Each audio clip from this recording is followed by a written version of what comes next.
In a quiet and mysterious town nestled between hills that seem to whisper secrets, stands the centerpiece of centuries of curiosity, the Crescent Museum of Wonders.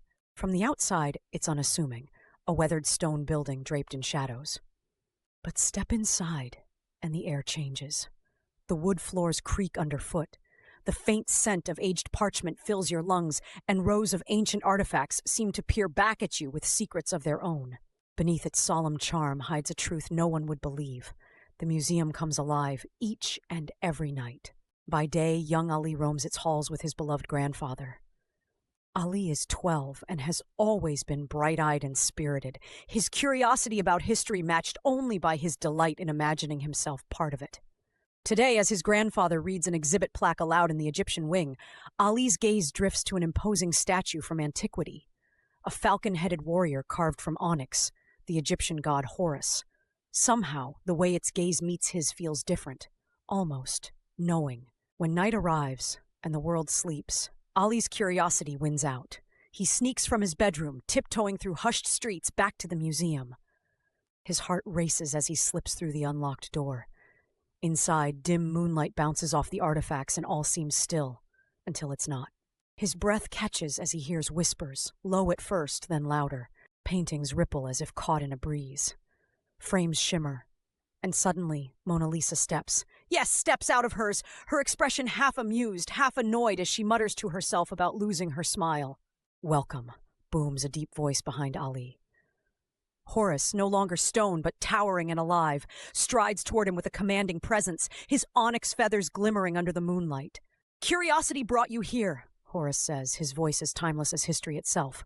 "But beware, this living museum isn't all wonder. There is darkness, too." Ali's excitement turns to awe and a flicker of fear as Horus reveals the truth. The museum's magic exists to keep history alive, but within its halls lurks an ancient danger, a malevolent spirit trapped within the antique grandfather clock in the Victorian exhibit. It seeks to disrupt the balance of the museum, releasing artifacts into the outside world and turning history into chaos. Ali doesn't face this challenge alone.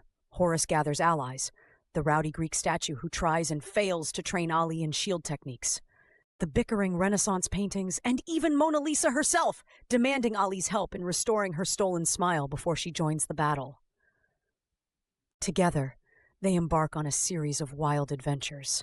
Ali and Mona travel through time using a magical portal that springs forth from a talking book. They land face to face with Cleopatra herself, before barely escaping Roman soldiers led by an equally chatty statue.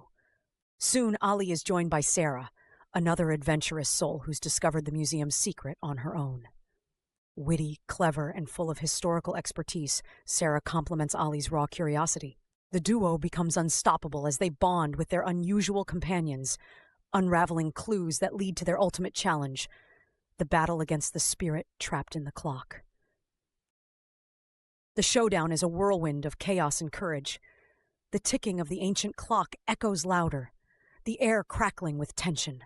Courage and clever thinking outsmart the spirit, and it's trapped back where it belongs. As the first rays of dawn creep through the museum windows, everything settles. History remains contained, but not forgotten. Ali and Sarah leave the museum that morning, exhausted, but exhilarated. They look back at the building, now silent and still, and exchange a knowing smile. History may be frozen within museum walls, but Ali knows something very few others ever will. It's alive, waiting for anyone brave enough to listen. The museum doors remain closed by day, but Ali and Sarah promise to return. The talking museum has more secrets to share, and they're just getting started.